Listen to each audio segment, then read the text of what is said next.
Okay. This idea of the banking concept of education is going to limit, obviously, student creativity. And I think that's the main key point, right? The banking concept of education limits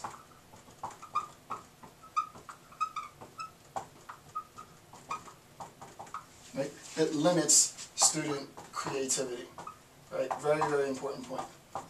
Right? It limits student creativity. There is no opportunity for you to create something new because the pedagogical paradigm, the educational paradigm, is structured, and the very foundation of the educational system, which is what we're talking about, the system itself is built on the assumption that teachers have knowledge to give students. There's nothing that the student can give back to the teacher, and the content information that the teacher has, the student has to learn.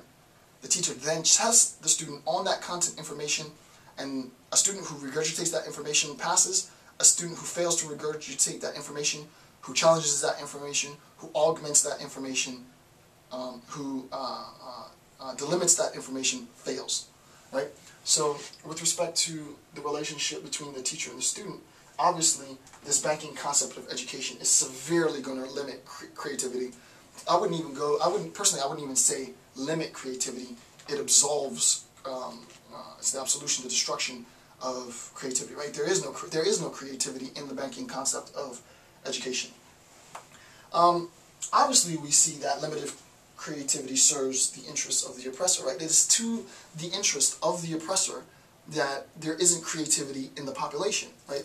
Because where there are acts of creativity in the population, then you have theoretical, logical, rational grounds to challenge the very institution and those who represent the institution, the instructors, you have grounds to challenge them. So for example, in an introduction to philosophy class, we might introduce the idea and challenge, the concept of an omnibenevolent, omniscient, omnipotent God, an all-loving, all-powerful, all-knowing God, by a logical argument.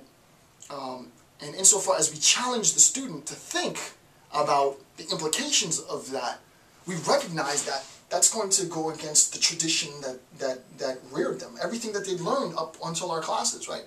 You sit down in a philosophy class, they're challenging your cultural assumptions. They're challenging your historical assumptions, your religious assumptions, all the assumptions that you have, all these things that you just took as a granted, right? The whole point of philosophy is to challenge that. Well, in challenging that, what you do is you force the student to think critically, right? You force the student to tell me something that I never told you, based on the information that I've given you. Tell me something draw a conclusion that I never gave you, right? Think about what I've said and think about the implications, and what are some of the implications of what I've said, right? That type of question from an instructor to a student, right? What are some of the implications of what I said? Immediately, I've created the possibility, right? I've created the possibility, not for the student to learn, but I've created the possibility for me to learn, right? Now the student can say, well, Dr. Campbell, based on what you said here and what you said here, don't you see how this third alternative could happen? Because you said this and you said that.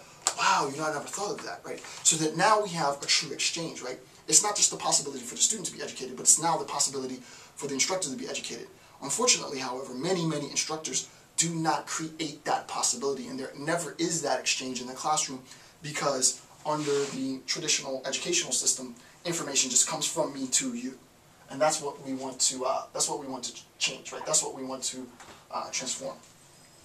Okay, the next point is that the apparent humanism, right? And this is an actual quote from Freire, right?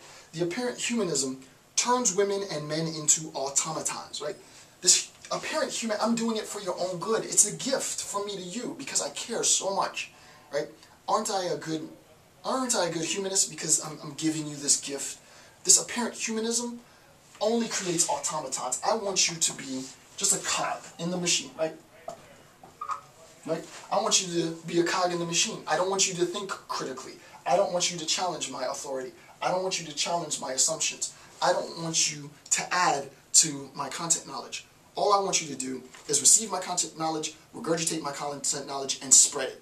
Right? So you can see how this information is propagated throughout the culture without there being any critical reflection on the nature, the content of the knowledge, right? The fact that we say Abraham Lincoln never told a lie, we obviously know that that's not true, but the idea is that Abe Lincoln never told a lie. And you ask any fifth grader, did Abe Lincoln never tell a lie? And they, oh no, of course not, which is ridiculous, but we do it, right? Why do we do this? I don't know. Someone else would have to answer that, right? But we propagate this information without ever thinking critically or challenging the assumptions inherent in the information that we're giving to our students. The last point in this idea of educational system is that liberation requires critical consciousness and creative thought, right? I'll say that again, and I have this here, right? Liberation requires, right, the act of freeing yourself, emancipation, liberating, the struggle for identity, for autonomy, requires us, the oppressed, right, to think critically, to think critically and creatively. Like, thinking critically, thinking deeply about abstract, complex thought, ideas, implications for our lives, and creatively are the very conditions for our emancipation, for our liberation. So if we're talking about liberating ourselves, right, if what we want is liberation, if the goal is liberation, then we have to think critically and we have to think creatively. Right? We have to think both critically and creatively if liberation is the goal. Last 2 points. The ideology of oppression, this idea of the ideology of oppression, oppressive forces, negates learning and information exchange, right? This oppressive force of information just coming from me, right? Not a feedback, but just coming from me, it negates the very thing that it says that it's a part of, right? The assumption is that this is education. And the very thing that we are saying that it is, we're saying that this is an educational model. It's not, right? This is a model of effectively indoctrination, right? It is not a model of education. A model of education proper has some sense of indoctrination because information is coming from me, from the authority to the student. However, a real educational model, right, the pedagogy of the oppressed requires there to be the possibility for also the instructor to learn something, right? The instructor can learn something from the student. And in the next series of Chapter 2, in 2.2, I'll discuss how that possibility arises. The last point, the pedagogy of the oppressed, within the pedagogy of the oppressed, this begins the attempt to reconcile the student-teacher contradiction. What I'm going to do in the next video series, in Chapter 2.2, is I'm going to begin the discussion on the attempt to reconcile the teacher-student contradiction. I'll talk about what the contradiction is, how the contradiction manifests, how the contradiction is reconciled within Freire, and what the possibilities and opportunities are for a mutual exchange of content information. With that being said, I want to thank you for taking the time to watch my video series. Again, I'm Dr. Jason J. Campbell. Thanks again, and I'll see you next time.